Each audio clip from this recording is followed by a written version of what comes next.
My name is Mary Ellen Adams. Adams is spelled with two D's. My husband was John Franklin Adams, and he ended up as a rear admiral. Then we came back to Washington, and he went back to Bupers. He was a detailer. And then he was ordered, then he was selected for admiral when we were back here.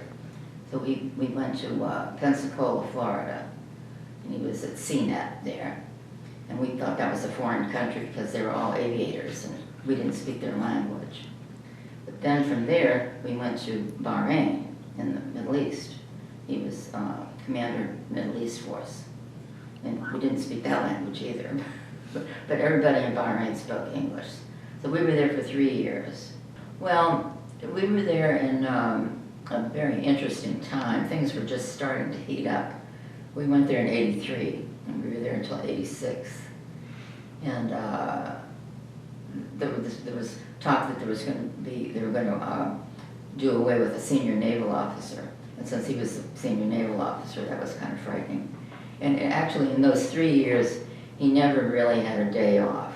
And we never came back to the United States in the 3 years.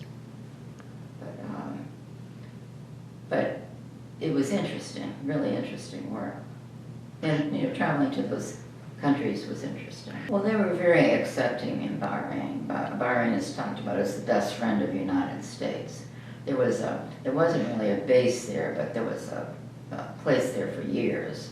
And when we went over, I was the only wife on the staff that was allowed to go over.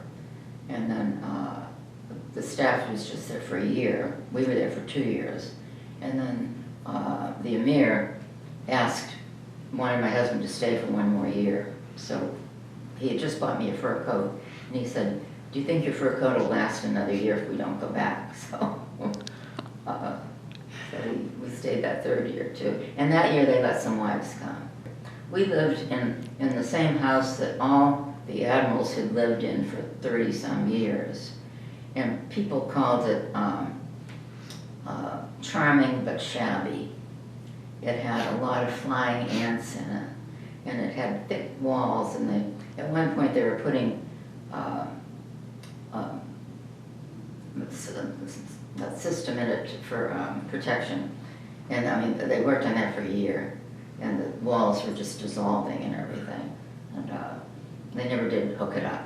But they did come in and they put iron doors on our bedroom and bathroom, and the windows were 6 inches. They put in 6-inch windows and gave us a gun, which neither one of us knew how to shoot. And after we left, we looked all the time we were there for a new home. But this one, it was charming, and it had a garden, and it was nice for entertaining, which we did a lot of. And when we left, they turned it into an Italian restaurant with 6-inch glass in the windows. Middle Easterners love to entertain, and they want to see you heap your plate with things. And I would take a dainty little portion of rice, and the host would come marching down the table and dump a whole lot on my plate. But he didn't care if I ate it or not, just as long as I had it. And we had the sheep ship used to come in, and people would go and buy their sheep and take them home in taxis and kill them, then eat them. And it was, we enjoyed most of the food a lot. There was some kind of peculiar things, and there was a lot of entertaining done, and the Bahrainis were very, very nice to us, and invited us to homes, and there was a lot of difference in them. When you walk in and they'd say, what would you like to drink? And you'd kind of look around and say, are they serving carrot juice or are they serving white wine? because you'd rather have the white wine than the carrot juice. So.